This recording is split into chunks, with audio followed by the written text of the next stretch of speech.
was always under the impression that alcoholics were homeless men on park benches, and affluent men who were well educated and held powerful positions were too sophisticated to be abusers.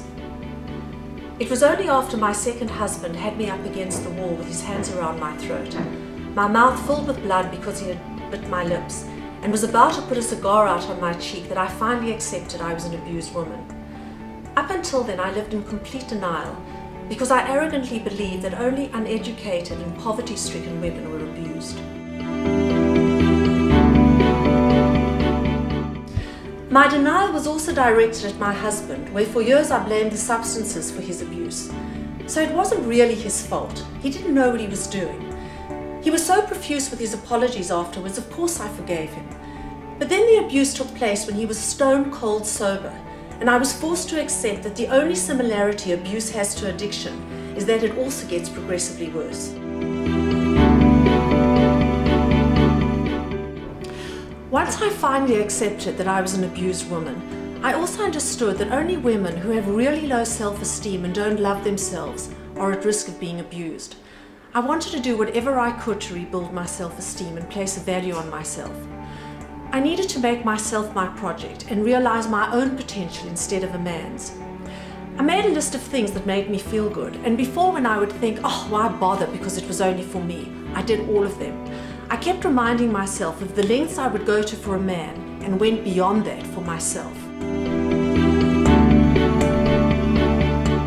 Remember, we only value what we work for and work for what we value. There is no better way to work for ourselves than with cooking, because the way back to our hearts is through our stomachs. I'm going to show you how easy it is to make gorgeous, glamorous meals, and will post recipes up on my blog and website regularly. It takes as much time to cook a bad meal as it does a good one. Here's an excellent one. It's a salmon with an orange reduction sauce, served in a wonton basket with Chinese fried rice, roasted vegetables, and it's all for you. So what we're going to do is take the salmon, we're going to drizzle it with a little bit of olive oil, then we're going to splash it with some lemon juice, salt and pepper, some fish spice, a little bit of soy, and the honey gives it the marvelous flavor. And just drizzle that over. I'm going to pop it in the oven right under the broiler until it's golden brown. Take it out, turn it over, season the other side, and broil the other side as well. Use any combination that you like for these roasted vegetables. I've used mushrooms, zucchini, red peppers, string beans, and some red onions. So all we're going to do is just drizzle them a little bit with some olive oil, some salt and pepper, and Tabasco gives it the most marvelous kick. Toss them all together and we'll bake them in a 375 oven for about 40 minutes. We're now going to make the basket to hold our fish. This is what it looks like once it's made, which is really glamorous and so easy to make. This is how you do it. You take spring roll paper and peel them off carefully because they tend to stick together, and you only need 2 per mold. Brush it with oil and place it into a bread tin that you've already sprayed, and make sure that the corner is in the middle at the bottom. Paint the other one and then slightly overlap it in the bread tin.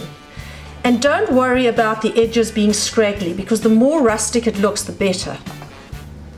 Put that in the oven on 350 for about 20 to 30 minutes and you get this.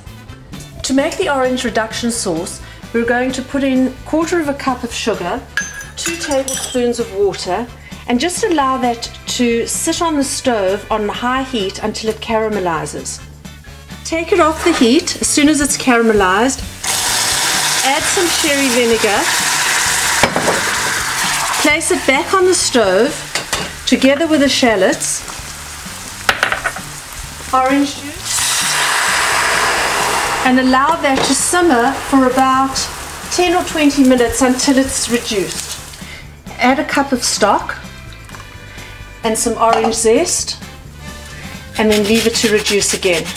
To make the Chinese fried rice, here's what we're going to do. Heat about 2 or 3 tablespoons of olive oil in a pan and saute some scallions.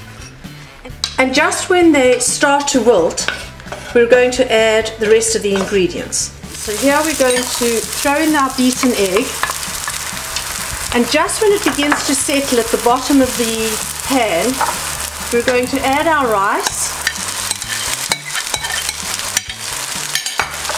toss that in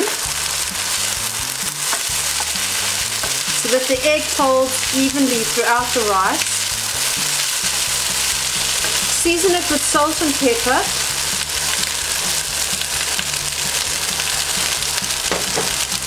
And a little bit of soy sauce gives it that kick. And toss that for about 3-4 minutes. This is the best part. I'm now going to show you how to put all these ingredients together. We start off with a basket in the middle of the plate. Take some Chinese fried rice and place it in the base of your basket.